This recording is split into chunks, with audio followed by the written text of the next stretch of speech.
Hello and welcome. Today I'm adding Earth Defence Force, or EDF, as found on the Jaleco Arcade Collection 1 to my ever-growing list where I rank every Evercade game ever. Also cover EDF for the Super Nintendo as found on the Jaleco Collection 1 afterwards. Originally released into arcades in 1991, EDF is a horizontally scrolling shoot-'em-up with a levelling system. The story is simple.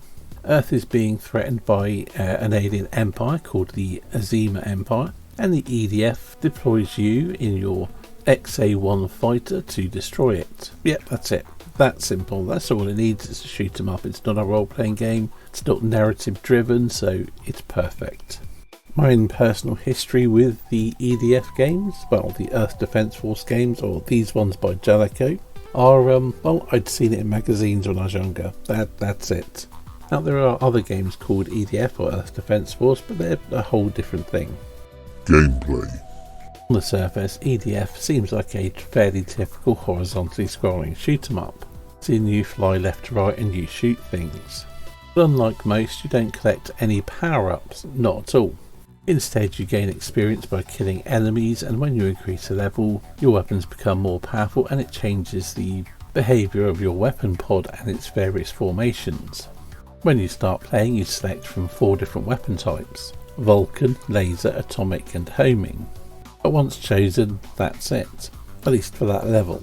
Start off with 2 formations, but as you level up you will get other formation options. These formations come in the form of these satellite pods, which can either be part of your ship as default, or can orbit your ship, stay in place, or even home in on enemies. It's also a shoot 'em up where it's not a one-hit death. You have a shield which will essentially give you 3 points of damage. Although you could argue that these largely work like lives anyway, as when you run out of shields you need to continue to, continue. Worth noting that the levelling up you've gained on a continue will continue if you continue. I should find a better way of saying that. The game also supports simultaneous 2-player action, something I still haven't tried. Graphics. Visually the game is pretty impressive for 1991. Everything moves fast and the sprites are well drawn. There's some pretty large bosses, and although I'd say the game is good looking, I would say it's also not amazing looking. It lacks some of the flair of other similar games from the era. Sound and music. The sound effects are okay. They're a little bit generic and lacking in punch, but they do the job just about. The music is energetic, there are some good tracks, and it's definitely well composed. In some ways I found myself wishing it was maybe a bit more aggressive. It's good music, but sometimes I just wish it had a little bit more oomph to it. It gives the game quite a chilled feel, which again isn't necessarily a bad thing, but maybe it could do with a touch more bite. Overall opinion. Overall, Earth Defence Force is a fairly average shoot 'em up. It looks nice enough, it's got some good music, it moves well, and the levelling system is fairly novel for a shoot 'em up. It can also get very challenging further in, or at least it would if you didn't have infinite continues to play with. But ultimately I just found it maybe a little bit too chill and lacking in the right level of excitement and sense of danger. It ultimately ends up just being a fairly average horizontally scrolling shoot 'em up. Ranking. Placing Earth Defence Force on my ever-growing list where I rank every Evercade game ever, I am placing it above Eliminator Boat Duel but below Speedball 2100, placing it at 197 out of 470 whatever games that I've ranked so far. So let's move on to Earth Defence Force for the Super Nintendo, which is, as you'd expect, a port of the arcade game of the same name, but it's not a direct port, it's an adaptation. In some ways it's a downgrade, in other ways it's an upgrade. It's a reinterpretation, but is it for the better? Gameplay. Well, the core gameplay is very similar to the original. It's a horizontally scrolling shoot 'em up, you've got the weapon levelling up, but there's a few tweaks. There are twice the amount of weapon options at the start of a level. Instead of respawning where you died, when you continue you go back right to the beginning of the level. The background graphics on the first level look improved over the arcade, but the enemy sprites are smaller and look different, and the placements are largely different. although the mini-bosses and bosses are pretty much the same. On later levels the backgrounds are either completely different or missing some features, as well as slightly recoloured. And because of the going back to the start of the level when you continue, the game is more challenging, although I would say if not for that it would be the easier of the two.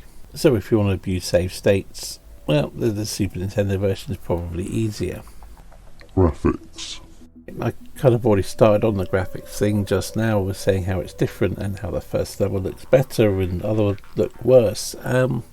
Yeah, graphically it's changed. The sprites are often redrawn, well, the main enemy sprites, or sometimes entirely different enemies, often being smaller, which benefits the gameplay in some ways. But overall I think it balances out. It's still a nice looking game, but maybe not quite amazing or all that flashy.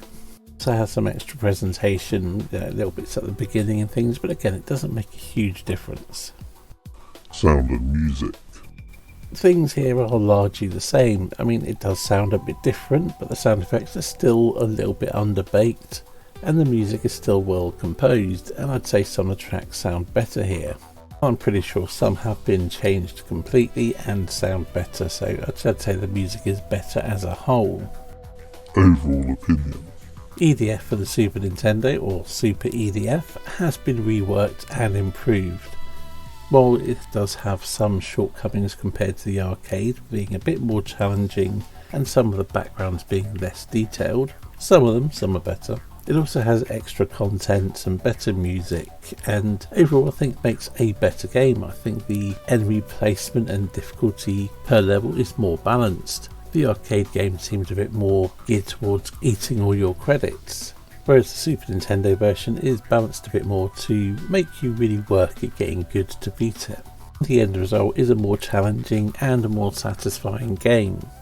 Ranking.